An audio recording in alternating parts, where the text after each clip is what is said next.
आरो जोंनि देरहासारनाया बिटिसिआव थानाय 27 लाख जनसाधारननि देरहासारनाय जागोन। जेलाव थानाय बर' जाथिखौ गसंनानै थाबायनो फोरोंनाय हारिनि बिफा रन्जन दैमारि सारनि देरहासारनाय जागोन। खुलुमबाय। गिबियावनो सोरजिथा क्रिएटिभिटी इउटुब चेनेलाव बरायनानै लाग्रोनाय जालायबाय। बिटिसि बिसायख'थिया गेजेराव आरो दान मोनसेल' दंसै।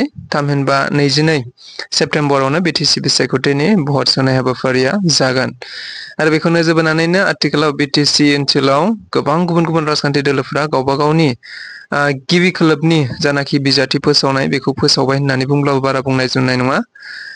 ओनसोलारि राजखान्थिफोरा दायो फोसावजोबखांबाय। थिग बेबायदिनो एपिबि मोनसे गोदानै जोनोम मोननाय डक्टर अनजलि दैमारि बिथांनि दैदेननायाव एपिपि अल्टारनेटिभ पार्टी अफ बर'लेण्ड मुंनि मोनसे राजखान्थि दोलोआबो दायो गावसोरनि गिबि खोलोबनि बिजाथिखौ मैया फोसावनानै होबाय होनना मिथिबाय। जेराव गासै गिबि खोलोबाव बिथांमोनहा सा 17 बिजाथिफोरखौ फोसावखांबाय आरो बेनि गेजेरावनो आफादगिरि डक्टर अनजलि दैमारि बिथाङाबो बिजाथि महरै गसंबाय। थिग बेखौ नोजोर बोनानैनो बेबायदिनो सासेबाव आरो बारग'यिन देबि जायखौ दि हारिमु होननानै मिथिनाय जायो। थामहिनबा हुनुक दैमारि बिथांखौबो धोनस्रि बियाबनि बिजाथि महरै फसंबाय आरो बे फसंनायखौ नोजोर बोनानैनो बिथांखौ ओनसोलनि बा बियाबनि रायजो राजाफ्रा बरायदों होननानै मिथिनो मोननाय जादों आरो बेनि गेजेरजोंनो बिथाङा खौरांगिरिफोरनि गेजेराव गोबांथार बाथ्रा बुंथिनायखौबो नुनो मोननाय जादों। जेराव बिथाङा बुंथिनानै होनाय बायदिब्ला थारैनो एपिपि राजखान्थि दोलोआ देरहायोब्ला सरकार दायोब्ला बियो सोरबा सासे पार्टिकुलार मानसिनि नामजों जानाय नङा, बियो जागोन रायजो राजानि सरकार होननानै बुंनाय जादों।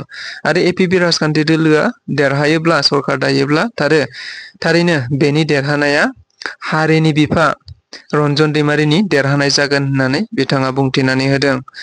लोगोसे बिथाङा मा बुंबावदों बेनि माखासे भिडिअ क्लिप्स दङ, नोंथांमोनहा भिडिअखौ नायोब्ला आरो बाथ्राया रोखासिन जाबावगोन बिथाङा मा बुंदों।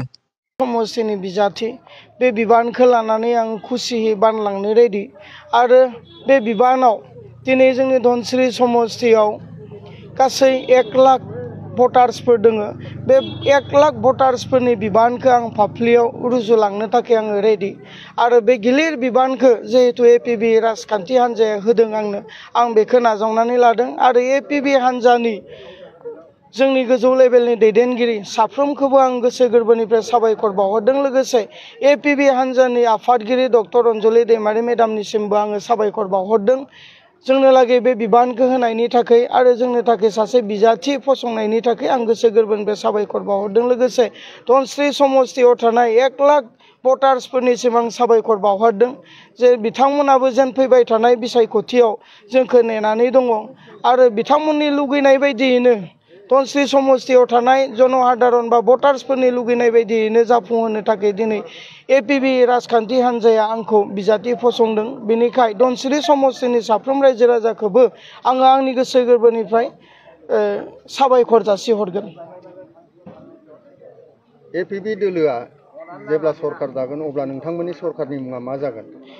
एपिबि दोलोआ जेब्ला सरकार दागोन जोंनि पार्टिनि स्ल'गाना बा दानिफ्रायनो जोंनि स्ल'गाना जाबाय रायजोनि सरकार। बे सोरबा सासेनि मुंजों नामाकरन खालामनाय मोनसे सरकार जाया, बे जागोन रायजोनि सरकार, जोंनि सरकार। आरो जोंनि देरहासारनाया बिटिसिआव थानाय 27 लाख जनसाधारननि देरहासारनाय जागोन। जेलाव थानाय बर' जाथिखौ गसंनानै थाबायनो फोरोंनाय हारिनि बिफा रन्जन दैमारि सारनि देरहासारनाय जागोन। जों जिहेतु गोजोन गोरोबथा खालामबाय थांनाय 2020 सननि जानुवारि 27 थारिखआव गोजोन गोरोबथा खालामखांनायनि उनाव जोङो हाथियार गथायबाय आरो बे गोजोनखौ जोङो बिटिसिआव स्थिरता अराय समनि थाखाय पार्मानेन्ट खालामनायनि सार्थआव जों खामानि मावगोन। আজি কি ক'ব? মই অশেষ ধন্যবাদ জ্ঞাপন কৰিছোঁ। মোক এপিবি দলে এটা গধুৰ দায়িত্ব দিয়া হৈছে ধনচিৰি সমষ্টিৰ প্ৰাৰ্থী যে মোক নিৰ্বাচিত কৰিছে। তো মই আমাৰ এপিবি দলৰ চেণ্ট্ৰেল কমিটিৰ বা PMB বডিৰ SMB বডিৰ মই ধন্যবাদ জ্ঞাপন কৰিছোঁ। লগতে আমাৰ পাৰ্টিৰ সভানেত্ৰী ডক্টৰ অঞ্জলি ডেমাৰী মেডামকো মই অধিক ধন্যবাদ জ্ঞাপন কৰিছোঁ। লগতে ধনশিৰি সমষ্টিত ভোটাৰ যি 1 লাখ আমি ভোটাৰ্ছ আছে, গহপুৰৰ পৰা লৈ আমি ওদালগুৰিলৈকে যি 1 লাখ ভোটাৰ্ছসকলে আছে, সকলোকে মোৰ আন্তৰিকতা ধন্যবাদ জ্ঞাপন কৰিছোঁ। 1 লাখ জনসাধাৰণে যে মোৰ নিচিনা এজন ব্যক্তিক প্ৰাৰ্থী হোৱাটো বিচৰাৰ কাৰণে আজিৰ তাৰিখত APB দলে মোক দায়িত্ব দিছে।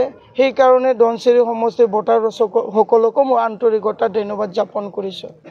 আজিৰ তাৰিখত আমি 17জন বা 17টা সমষ্টিত আমি ঘোষণা কৰা হৈছে। 17টা সমষ্টিত কেণ্ডিডেটসকল আজি আমি ঘোষণা কৰা হৈছে। বাকী আমি নেক্সট ষ্টেপ সেইটো আমি ঠিক কৰি আছে। আমাৰ চেণ্ট্ৰেল কমিটি আছে, SMB বডি আছে।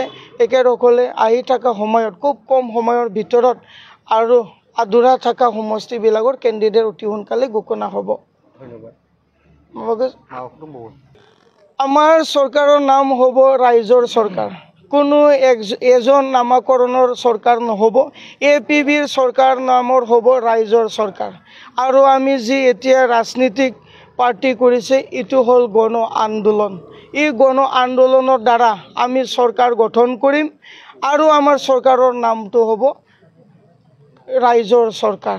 লগতে আমাৰ জয় হ'ব BTCৰ বসবাস কৰা 27 লাখ জনসাধাৰণৰ জয়। APBৰ জয়ে হ'ব BTCৰ 27 লাখ জনসাধাৰণৰ জয়।